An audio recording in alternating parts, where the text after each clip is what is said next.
Okay, we have this clip coming to us from a Facebook show called Kate's Unsafe Space, which is a subset or offshoot of the Liberty Hangout channel here on this platform, YouTube.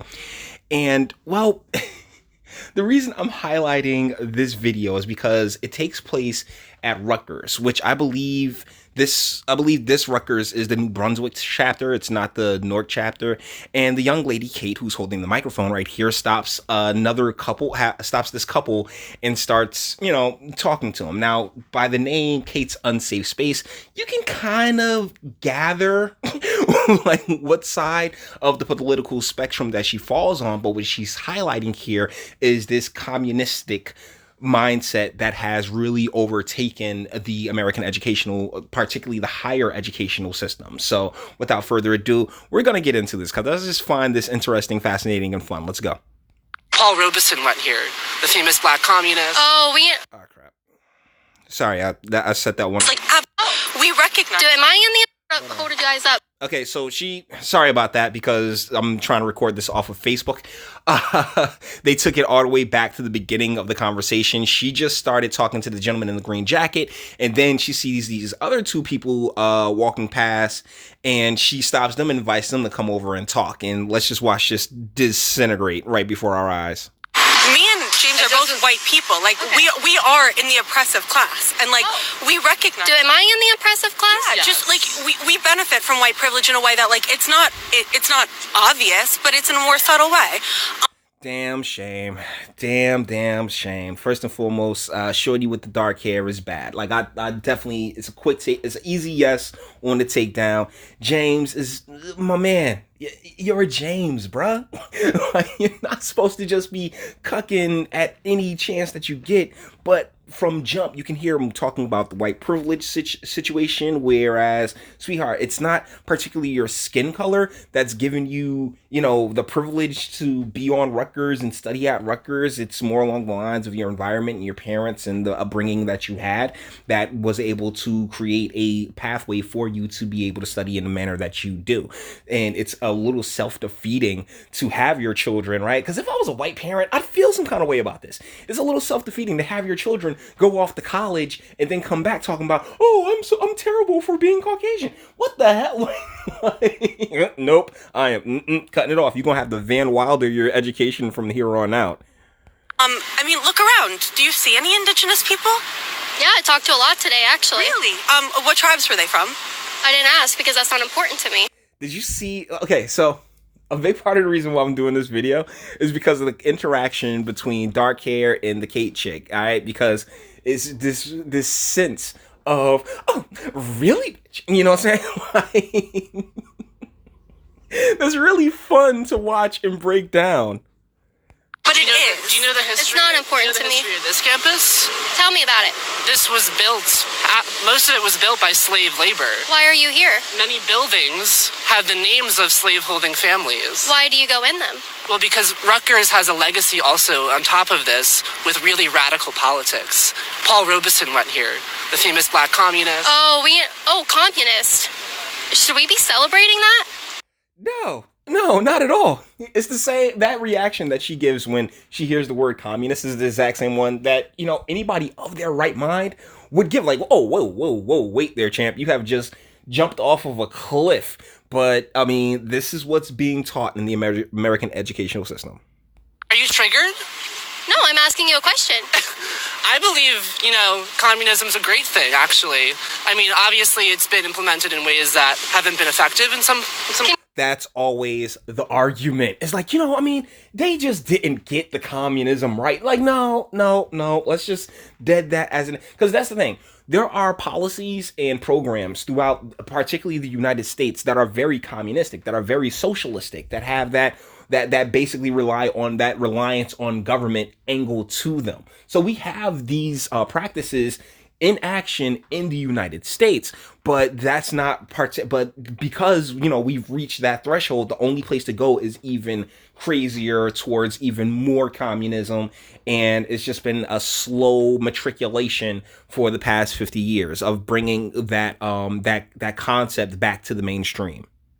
You show me where it's been effective? I believe naturally humans hold a collective spirit. We are not atomized individuals. Neoliberalism has torn through humanity. So once again, we're talking about those neos. And, really quick, do you think that that shorty with the black hair is banging this guy? I don't. I'm sorry. Maybe. I don't know what almond flavored soy milk that you're drinking that you might be able to get them cakes, but I just don't. I think I really don't. Secondly, when it comes to that collective, I believe that we as human beings, we do want to see our neighbors do well. We also hate our neighbors. It really is a circumstantial thing, but when it comes to government's role in that, that's where socialism and communism really overestimate like how much people are willing to bend over backwards for their neighbor. That's what, like, I believe when you're looking at communism and socialism as legitimate concepts, then you are trying to manipulate, and you're basically using other people's struggles to, implement the changes that you want to see that really won't help the people that you're supposedly advocating for, which is my big problem with nonprofits, which is my big problem with the Young Turks, which is my big problem with a lot of these organizations and movements from the left that seek to, Black Lives Matter, even though I'm like, take it easy. Just let's deal with this at a person-to-person, case-by-case scenario, as opposed to treating it all monolithic. Individualism is out of the picture. I believe we all have individual rights and the right to self-determination, as Palestinian people do as well. Very brave. Yes. And I also believe that naturally we are innately collective. And I believe that we all exist in a mosaic of humanity. And I think the fact that the capitalist system and neoliberalism has completely destroyed that produces... Does anybody else hear the gender studies coming off of this man's opinion or point of view? Ideologies like the far right that believe that in some ways eco-fascism is a direct result of that. My God, you were throwing out all these really crazy, weird terms. Eco-fascism? No, they are. Like, honestly, if you talk to a normal person, eco-fascism... She just got really offended. Normal? What do you mean? She still catch a few strokes, though. I ain't gonna lie. That's really stupid. The shooter self-identified as an eco-fascist. He wrote a manifesto about the climate crisis. He said he accepted the science and then scapegoated black and brown people as a scapegoat for the climate crisis. This is real threats that we're dealing with, and I think to say that they're not real problems really minimize... I never said that. I said it's silly. What is eco-fascism? What is that? It's this idea that it's a branch of far-right politics. Usually far-right people don't accept the fact that climate change is a real pressing problem. What do you think about this? You're just a bystander. What do you identify with? Are you a right? So she's just calling to the guy that she initially started talking to, but like he has nothing for her. So let's skip forward a little bit here and watch this continue. Okay with communists being here. So we can... Yes, I need the education. No, I didn't say that. I said we are here getting an education so we can better the systems that we do believe are structurally oppressing people. It's not fair to just say we recognize that the history is problematic, but there's also a positive history that James very diligently pointed out. Communists came out of the school. Communist radicals, just people who think that's in a positive. different way. I mean, radical is an inherently positive communist thing. That's okay. Yes. The idea of communism is absolutely liberating. It's the idea of embracing a collective spirit to... Yeah, that's two of us, darling. Because this is somebody who got half the what she's going off of is cherry picked information more than anything else. You can point to, like I said, we have social programs here in the country that are that initially serve a really good purpose, but eventually become bloated bureaucracies that are there to prop up and keep the poverty going, so they can keep getting paid. It's a big part of the problem. When you incentivize not working, as they tried to do with the Green New Deal, or or you give no reason for people to want to get up and do things, then they won't, and you end up with a stagnated culture, which I really think we're at in when it comes to the West. Build a better world. I mean, What, do you have like a defense of this instead of just like acting shocked? Like, can you give me something to work with? Yeah, so I think Y'all feel that, right? Y'all feel it, right? Like, I'm not nuts.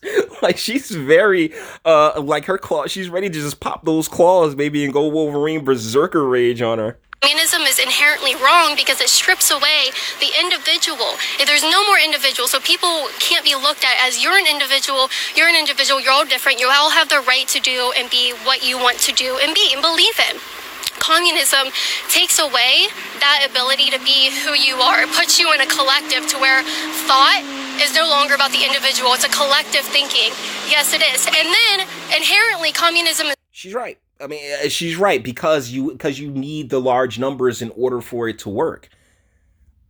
wrong because it's based off of theft. Right, communism is not okay because you don't have the right to your property under communism. Inherently, every person has the right to their property. You don't have the right to your property? No, well, right now we're not living in a communist system, but I'm willing to give up. Personal property is a capitalistic notion that has been embedded in us, so we think that it's... Capitalistic notion, sweetheart. Okay, but because this is the same type of person that will sit there and be like, oh, well, my body, my choice. Like, do you either believe in your individual rights and your autonomy as a human being, or you don't? Right? Like, you either believe in your autonomy as a human being, or you don't. Right thing to do. Because why isn't it right to have your property and have a right to your property? Because private ownership is directly related to the exploitation of the people who are creating the thing. So consent to trade with an individual? Not particularly the people that are creating the thing. It's the people who are laboring underneath the creator. The people who are, screwing the thing together after the initial creator put it together, thusly creating jobs. And if we use this, if we actually tweak the capitalist system that we have to be of benefit to the workers, not via unions, because my God, those have completely lost their minds. But if we could tweak it to best benefit the workers, and that's what we've been trying to do for generations, and you'll never please everybody, but I believe that we can tweak the system and make it better for the individuals that go and work for the creator to help them out. Is exploiting? Hold on, I'm talking to her. No, wait, consent to trade. That's not what I'm saying. When did trade become a point? You talk about capitalism. Because trade is a huge part. You're trading your time for, when you go to work for someone or something, you're trading your time for whatever you feel for whatever monetary value you can get for that time. That's where trade comes in, and that works at the individual level. Wrong, because it exploits people. Yes. So consensual trade, I'm talking to her. Consensual trade. I like how she's checking him right now, because because James gonna keep jumping in trying to white knight for old girl, and she's like, no, I want you. Is exploitation. Consensual trade is not happening in capitalism. It's not a barter system. As far as everyone's on the same plane. You can understand her. You can understand the frustration to an extent, because it happens literally every day in the capital system, because that consensual trade is your job. It is, whatever you're able to negotiate for yourself monetarily. I feel capitalism does not produce even outcomes for people. That's the point. Right? It's not about outcome. It really isn't. It's about opportunity. When you want equal outcomes, that's when you are leaning towards the authoritarian, fascistic type of deal that Antifa and the like are on. You cannot determine the outcome in a free society, because everyone's free to make whatever choice they so desire. It shouldn't. It's trading. I mean, if you want to... It's competition. Everybody else. Some people inherently are better. Get a job? What if we live in a system? We don't. We don't? We don't? Have you read the new Jim Crow? We don't. Oh, who wrote that? Find them and give them a swift kick in the behind for me, because you got all these people like the Ta-Nehisi Coates and the Cornel West of the world. I've done videos on both where, they need that victim narrative to continue. They need that because that's how they get paid. Did you purchase the new Jim Crow? Come on, darling. Live in a society. I see different colors of people all around me every day. Just give me the evidence. How do we not live in a society? So why are 13% of black people disenfranchised right now? Because 13% of black people disenfranchised. Okay, wow. James, my guy. You need, like, and that's the messed up part. You're at school. You're at college. You're at the place where you're supposed to be getting the education on this. It's so, like, when it comes to, no one's on a monolith.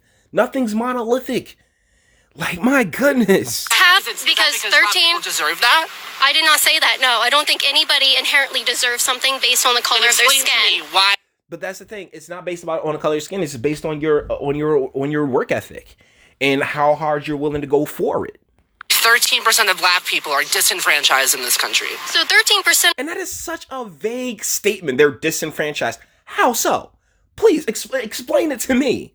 The population is what makes up black people. Millions of people are disenfranchised because of the systems. Tell me the this system. country is based on. Tell me the system. Mass incarceration, the prison industrial complex, the military industrial complex are all perpetuated on the notion that black and brown bodies are less. Okay, no, you moron. Because he's like, the prison industrial complex, the military industrial complex. Okay, here's the thing. When it comes to these things, trust me, they don't care about the color of your skin. You are nothing more than a meat shield for them. Yeah, the color of your skin does not matter. Your socioeconomic status matters far more than that. Than white bodies. So that's in the law. That is prescribed in the law, yes. Can you show me where? What's the law? The 13th Amendment says it abolishes slavery except for the fact of people in jail, right? So it's like you have this issue of mass incarceration because black people are, for the same crime, the same amount of times they're committed, they are... Okay, you know, I could go into the whole thing about the incarceration rates, the environments, the urban environments, and how they've been manipulated. And it's when you take that nugget of truth and then run with it the way that these folks have, though, it is completely like you really just dead that argument. You're kind of like nullifying it. Incarcerated more times because they don't have resources to get a lawyer. They don't have resources to get any. You're granted lawyers, okay? I mean, I personally would not go with a I personally would not go with a public defender, but one of the things that I say on this channel a lot is that, you know, I'm intimately familiar with a law lifestyle, and when you are familiar, if you are in the game, you know, bail and lawyer money should be what you're stacking first and foremost. Legal defense, so they're put in jail, right? Then they're stripped of the right. So they're put in jail because they don't have a legal defense? Yeah. You have the right to an attorney. Yes, and they do get that attorney. And this is one of the more frustrating portions of this. But you know what? I think this is a pretty good place to end this video because, as you can see, this is just the mindset of the, guilt-riddled Caucasian who really shouldn't be guilt-riddled. I mean, if anything, she need to be riddled with all this schmeat because, that's Sandra Bullock looking like over there. You definitely catch it. Kate, you too. You catch it off the strength. Not particularly on a physical level, but I like where her head's at. Either way, and James, my guy, like she's never gonna, if she is boning you, she's probably pegging you, my dude. Anyways, we're going to bring this one to an end. All the internet stuff. If you like to toss it, like, dislike, go ahead, do that too. Nobody's scared of you. Sub if you enjoy my fantastic voice and want to get videos like this every single day. Share because sharing is caring, and YouTube and BitChute and aren't the biggest fans of your boy over here for very obvious reasons. Bang the bell for notifications because if you're going to sub and you might as well get put on to when I'm dropping this hot fire for you and speak. Let me know, what do you think in the comments? Shorty in the glasses, she could catch it as far as I'm concerned. But as far as where she's at mentally, there's so much missing information in this conversation from so many different angles that I felt that I could provide a little bit of perspective. And I really like to know what you guys think about, not just this conversation, but the state of the American collegiate experience and what's the point of going to school if you're just going to learn nonsense like this? Let me know what you guys think in the comments. And until the next one.